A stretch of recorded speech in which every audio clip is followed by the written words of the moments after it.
গল্প নীলখামের ভালোবাসা।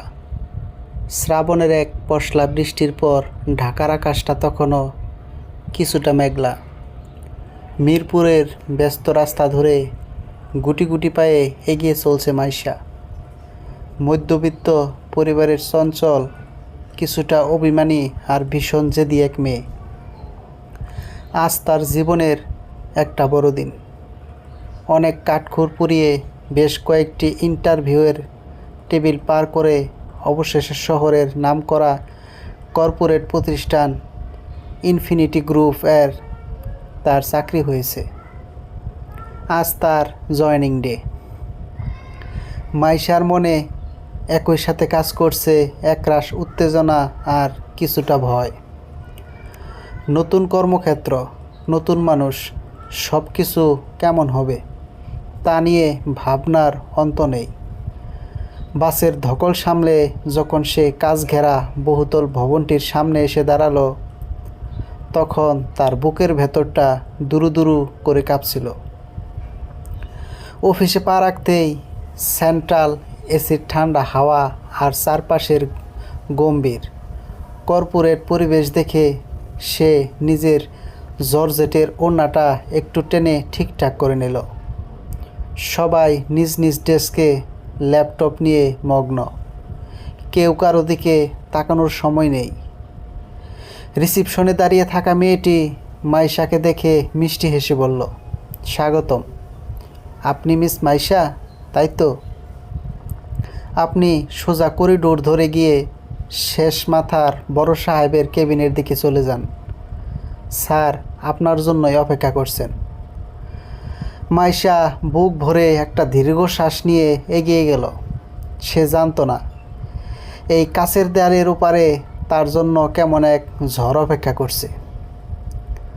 একই সময়ে অফিসের সবচেয়ে ভেতরের বিলাসবহুল কেবিনে বসে আইপ্যাডে চোখ বোলাচ্ছিলেন আরাপ। কোম্পানির তরুণ, অত্যন্ত দক্ষ এবং একই সাথে ভীষণ কড়া ও রাশবাড়ী চিফ এক্সিকিউটিভ অফিসার সিইও। নিখুঁত স্যুট টাই পরা আরবের ব্যক্তিত্বে এমন এক গাম্ভীর্য আছে যা যে কাউকে এক দেখাতেই সমীহ করতে বাধ্য করে। কাজে সামান্য ভুল বা গাফিলতি সে একদম সহ্য করতে পারে না। পুরো অফিসের কর্মচারীরা তাকে বাঘের মতো ভয় পায়। আরবের কাছে আবেগ বা ভালোবাসার কোনো স্থান নেই। তার কাছে শেষ কথা হলো প্রফেশনালিজম আর পাংচুয়ালিটি। ঠিক তখনই দরজায় মৃদু টোকা পড়ল। কামিন। আরবের গম্ভীর ও ভারী কণ্ঠস্বর পুরো কেবিনে প্রতিধ্বনিত হলো। মাইশা ধীর পায়ে ভেতরে ঢুকল। টেবিলের ওপাশে বসা মানুষটির দিকে তাকিয়েই তার বুকের ভেতরটা কেমন যেন ধক করে উঠল। সুঠাম দেহ, তীক্ষ্ণ চোখ আর চোয়ালে এক অদ্ভুত ধীরতা। মানুষটা দেখতে যতটাই সুপুরুষ, তার চোখের দৃষ্টিতে যেন ঠিক ততটাই কাঠিন্য লুকিয়ে আছে। মাইশা আমতা আমতা করে ফাইলটা বুকে চেপে ধরে বলল, গুড মর্নিং স্যার। আমি মাইশা। আজ থেকে অ্যাসিস্ট্যান্ট ম্যানেজার হিসেবে জয়েন করার কথা ছিল। আরাপ ফাইল থেকে চোখ না তুলেই ঘড়ির দিকে তাকালো। 9:05। সে ঠান্ডা গলায় বলল, অফিস টাইম 9টায় মাইশা। প্রথম দিনেই আপনি 5 মিনিট লেট। আমার এখানে কাজ করতে হলে ঘড়ির কাঁটা ধরে চলতে হবে। কোনো অজুহাত বা অলসতা আমি পছন্দ করি না। ফাইলটা এখানে রাখুন আর আপনার ডেস্ক নম্বর 4-এ গিয়ে কাজ বুঝে নিন। ইউ মে গো নাও। মাইশা এক মুহূর্তের জন্য থমকে গেল। এক ফোঁটা সৌজন্যমূলক হাসি নেই, কোনো স্বাগত জানানোর বালাই নেই। মনে মনে সে গাল ফুলিয়ে ভাবল, মানুষটা দেখতে যত সুন্দর, ব্যবহার ততটাই তিতা। রোবট একটা। তবে মুখে কিছু না বলে বাধ্যমের মতো মাথা নেড়ে সে কেবিন থেকে বেরিয়ে এলো। দিন কাটতে লাগলো। অফিসের কাজের চাপ আর আরাবের কড়া নজরদারির মধ্যেই মাইশা নিজেকে মানিয়ে নেওয়ার আপ্রাণ চেষ্টা করছিল। কিন্তু কাজের প্রথম সপ্তাহেই ঘটে গেল এক লঙ্কা কাণ্ড। সেদিন দুপুরের পর একটা অত্যন্ত জরুরি বিদেশি ক্লায়েন্টের মিটিং ছিল। আরাব স্পষ্ট ভাষায় বলে দিয়েছিল মিটিংয়ের সব প্রেজেন্টেশন ফাইল যেন ঠিক 2টার মধ্যে তার টেবিলে থাকে। মাইশা তাড়াহুড়ো করে ফাইল গুছিয়ে এক হাতে কফির মগ আর অন্য হাতে ফাইল নিয়ে আরাবের কেবিনের দিকে যাচ্ছিল।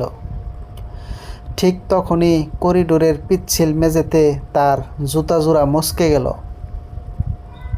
হাতের সব ফাইল ছিটকে পড়ল মেঝেতে, আর তার সাথে হাতের কফি উল্টে গিয়ে আরাবের অত্যন্ত গুরুত্বপূর্ণ একটি সই করা অরিজিনাল চুক্তিনামা ভিজে একাকার হয়ে গেল।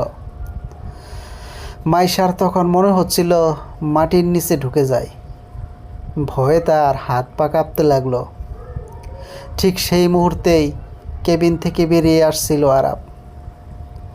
মেঝেতে ফাইলের এই অবস্থা আর নষ্ট হয়ে যাওয়া চুক্তিপত্র দেখে তার চোখ মুখ রাগে লাল হয়ে গেল। What on earth is this Maisha? আরাবের চিৎকার শুনে পুরো ফ্লোরের সবাই কাজ থামিয়ে দিল।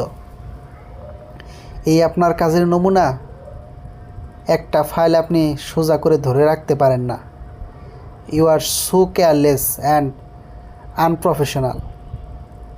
এই সামান্য কাজের যোগ্যতা যদি না থাকে তবে রিজাইন দিয়ে ঘরে বসে থাকুন। সবার সামনে এমন চরম অপমানে মাইশার চোখে পানি চলে এলো। তার কান্না চেপে রাখা কঠিন হয়ে পড়ছিল। সে কোনো মতে চোখের জল আড়াল করতে করিডোর দিয়ে দৌড়ে নিজের ডেস্কে ফিরে এলো।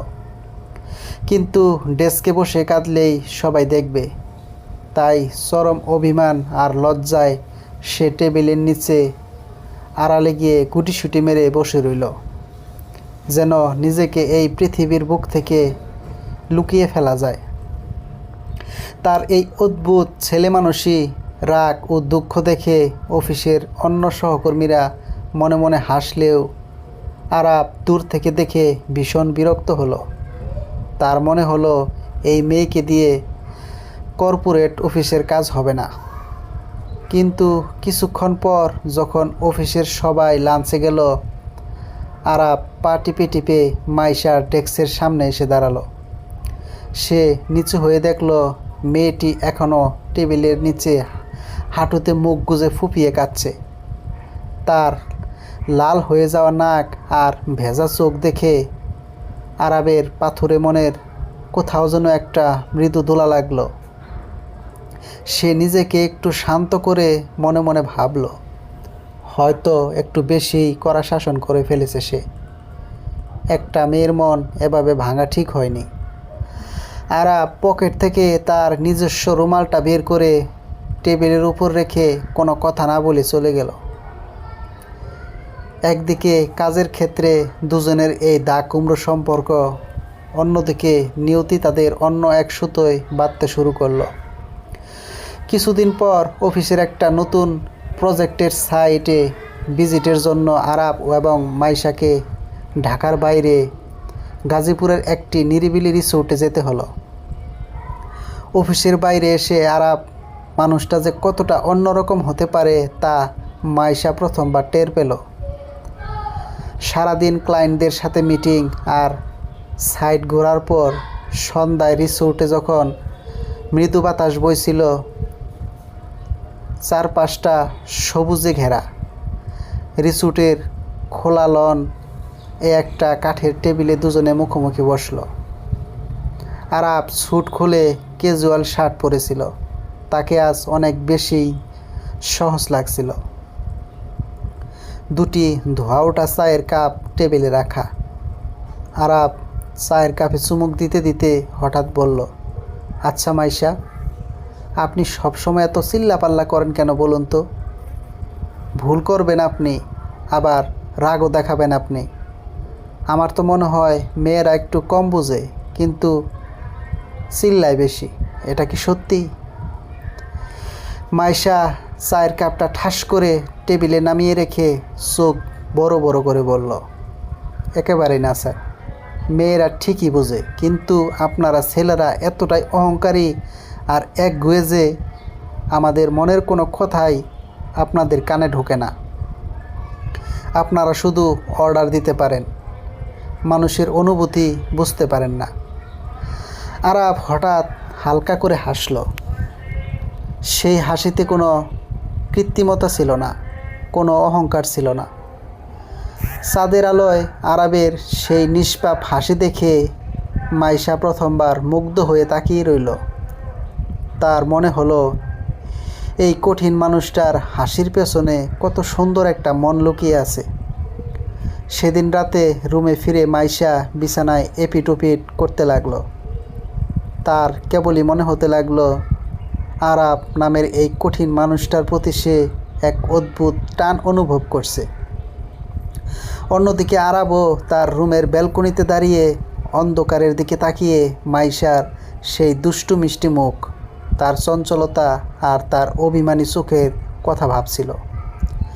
যে মেয়েটিকে সে সারাক্ষণ বকাঝকা করে, সেই মেয়েটি কখন যে তার একাকী জীবনের একদম গভীরে জায়গা করে নিয়েছে তা সে নিজেও টের পায়নি। রিসোর্ট থেকে ফেরার পর অফিসে তাদের সম্পর্কটা কিছুটা সহজ হলেও তাদের মধ্যে এক প্রফেশনাল দূরত্ব বজায় ছিল। কিন্তু এই সম্পর্কের শান্ত জল তোলপাড় হয়ে গেল যখন মাইশার পরিবার থেকে তার বিয়ের কথাবার্তা পাকা হতে শুরু করলো। সেদিন সকালে মাইশা অফিসে এসে চুপচাপ তার ডেস্কে বসে রইল। তার চোখে মুখে কোনো চঞ্চলতা নেই, নেই সেই চেনা হাসি। আরাব তার কেবিনের কাচের উপর থেকে লক্ষ্য করে মাইশার মন খারাপ। সে নিজেকে ধরে রাখতে না পেরে মাইশাকে কেবিনে ডেকে পাঠালো। কোনো সমস্যা মাইশা? কাজে মন নেই কেন আজ? আরাব কিছুটা নরম গলায় জিজ্ঞেস করল।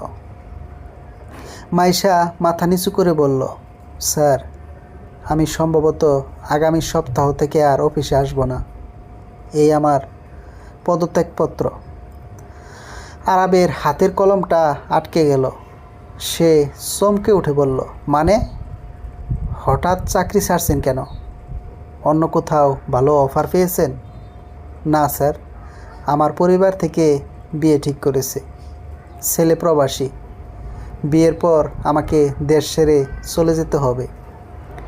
মাইশার গলাটা ধরে এলো। কথাটা শোনা মাত্র আরাবের পায়ের তলা থেকে যেন মাটি সরে গেল।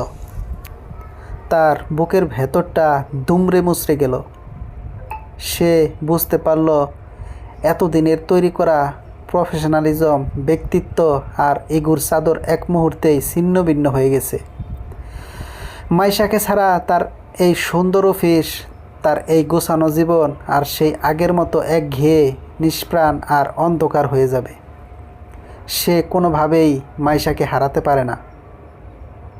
সেদিন অফিস ছুটির পর ঘড়ির কাঁটায় তখন রাত 8টা। অফিসের সব লাইট একে একে নিভে গেছে, শুধু সিউর কেবিনের লাইটটা জ্বলছিল।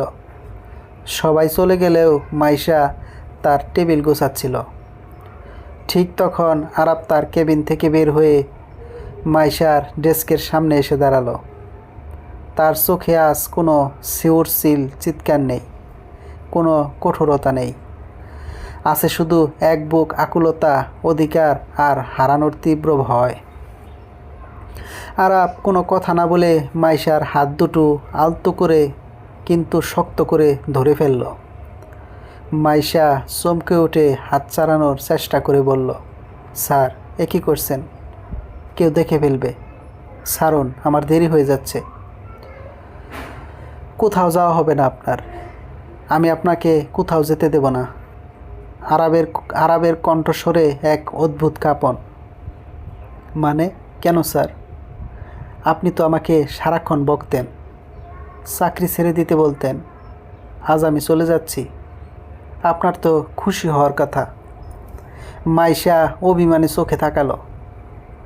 আরাপ মাইশার চোখের দিকে সোজা তাকিয়ে অত্যন্ত আবেগী কণ্ঠে বলল, কারণ আমি আপনার প্রেমে পড়েছি মাইশা।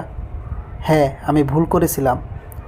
আমি একগুঁয়ে, আমি রাগী, আমি হয়তো ভালোবাসতে জানি না, কিন্তু আপনাকে ছাড়া আমি অসম্পূর্ণ। ফার্স্ট টাইম আমি লাইফে এইভাবে কোনো মেয়ের প্রেমে পড়েছি। Please try to understand. আপনি চলে গেলে আমি বাঁচব না। আরাপ তার পকেট থেকে একটি নীল রঙের খাম বের করে মাইশার হাতে দিল। এটা কোনো অফিসের ফাইল নয়, এটি ছিল আরাবের নিজের হাতে লেখা একটি প্রেমের চিঠি, যেখানে তার মনের সব জমানো কথা লেখা ছিল। আরাবের মুখে এই স্বীকারোক্তি শোনার জন্য মাইশা যেন মনে মনে কতকাল ধরে অপেক্ষা করছিল। তার চোখের কোণ দিয়ে আনন্দের অশ্রু গড়িয়ে পড়ল। তার সব অভিমান, সব রাগ, সব জমানো দুঃখ এক নিমিষেই ধুয়ে মুছে সাফ হয়ে গেল। মাইশা মৃদু হেসে চোখের জল মুছে নিচু স্বরে বলল, এতদিন পর বুঝলেন? আমি তো অনেক আগেই আপনার এই রাগী আর খিটখিটে রূপটার প্রেমে পড়ে বসে আছি, কিন্তু আপনার ইগোর জন্য তো কিছুই বলা যেত না। আরাপ মাইশাকে নিজের বুকের নিবিড় আশ্রয়ে টেনে নিল। অফিসের সেই নীরব করিডোর, ফাইলপত্রের স্তূপ, টেবিলের নিচের লুকোচুরি আর প্রতিদিনের মান অভিমানের পালা সব কিছু পেরিয়ে অবশেষে দুটি বেকুল মন এক হলো। নীল খামের সেই ভালোবাসা অফিসের চার দেয়াল পার হয়ে এক চিরন্তন ও মধুর উপন্যাসে রূপ নিল, যা তাদের জীবনে আজীবন অমলিন হয়ে থাকবে। সমাপ্ত।